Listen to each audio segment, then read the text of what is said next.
DK did some stuff today. Tyler was quiet today. We held him back a little bit. And that's it. I got nothing else for you. The Seattle Seahawks have a ton of morale before they go off to face the New York Giants, and Pete Carroll is talking about the status of DK Metcalf, of Tyler Lockett before this upcoming game, and it seems like they're both questionable, with DK Metcalf probably pretty unlikely to play because that injury did appear to be pretty significant. But the Seahawks do have a ton of morale because they are first place in the NFC West, like we all predicted, right? We all knew they were going to be first place in the NFC West this year. Now they are looking like masterminds. After sending Russell Wilson to the Denver Broncos, Geno Smith is having the best year of his career so far with Pete Carroll, and now they're building on something pretty special here. The Seahawks look absolutely dangerous right now. Now that they have Walker, DJ Dallas, that rushing attack, that duo appears to be pretty deadly, and you saw it happen against the Chargers last week. Geno Smith had an interception against the Chargers, but really it wasn't his fault. It was a batted pass that got tipped up, and then the defender was able to pick it up. But Geno Smith looking like he really understands the offense, able to improvise some plays and also find his third read. And he's even able to get receivers who are not intended to be starters on the team, like Goodwin, involved, picking up multiple touchdowns against the Chargers. Yes, the Chargers had Joey Bosa out. Yes, the Chargers lost JC Jackson in the middle of the game, but the Seattle Seahawks offense still looked very impressive. You couple that with the young athletic defense, Uchenna Nwosu, able to get some revenge on his former team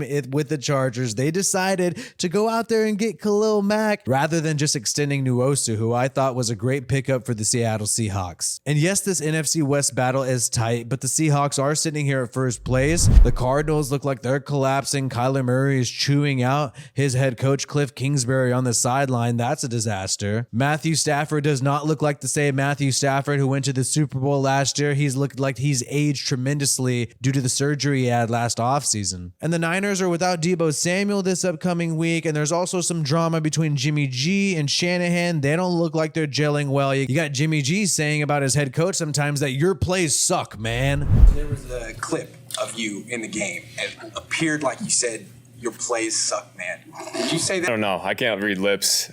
I'm sure I've said a lot worse things on the field than that, so I'm glad they caught that rather than something else, but I'm not sure exactly what I was saying, but it is what it is.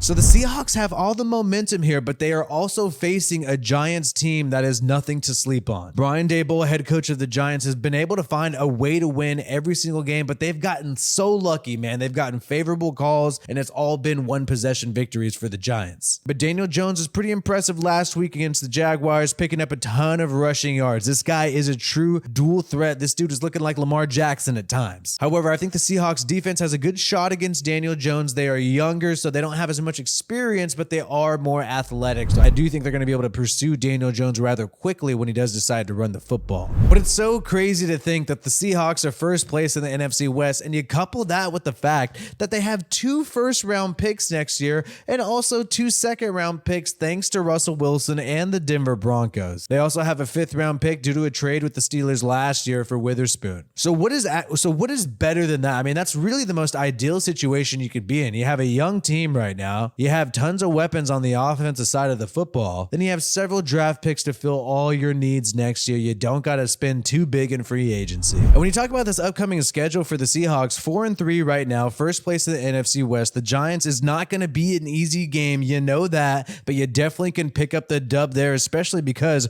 you're at home. Then you face the Cardinals, who we talked about. There's some drama happening there, but they do have D-Hop back. Buccaneers, Brady is collapsing due to the divorce. Things are going downhill for him. You could really see them going 3-0 here, going into the bye, being 7-3. Then you go on to face the Raiders, who are not going to be an easy team, especially in Vegas. They're a lot better than their record says it is. And the Rams, who we've seen struggle at times, and the Panthers, who, yes, they had that victory against the Buccaneers, but we know the Buccaneers have been collapsing. So not too difficult of a stretch of games when you're looking at these upcoming 6 games for the Seattle Seahawks. So hopefully the Seattle Seahawks could continue this momentum and pick up a victory against the Giants, because it makes for a great story, and it would truly be one of the biggest underdog stories in the NFL to happen for a long time. Nobody expected Geno Smith to do anything. People thought they were just going to phone it in this year, tank, and just try to rebuild next year, but now they're able to load up next year if they want to and also make the playoffs this year. Who could have expected that? Yo, like this video if you haven't already, and subscribe to this channel for more NFL content. My name is Wi-Fi Willie. Peace out, and I hope you have a good one.